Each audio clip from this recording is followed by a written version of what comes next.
Lëvizja dhe jeta e breshkave detare në ujë tashmë është e mundur që të vëzhgohet nëpërmjet transmetuesve satelitor, të cilët janë vendosur në bregdetin e Patokut në Kurbin. Kjo fal projektit NetEct, që po realizohet në të gjithë vendet që lagen nga deti Adriatik, teksa është bërë e mundur vendosja këtyre pajisjeve satelitore, të cilat do të sigurojnë të dhëna të rëndësishme në lidhje me lëvizjen e këtyre gjallësave. Në ceremoninë e lëshimit të 2 breshkave Shelonia në bregdetin e Patokut kanë marrë pjesë biolog nga vende të ndryshme të botës, të cilët merren me studimin e këtyre breshkave dhe janë bërë pjesë e këtij projekti.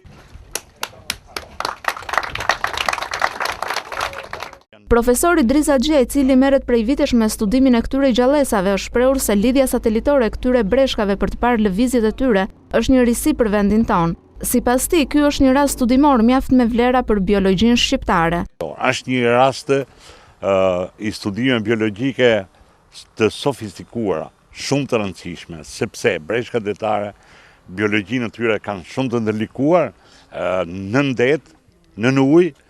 Është shumë vështirë me ditë se çfarë bëjnë ato në ujë.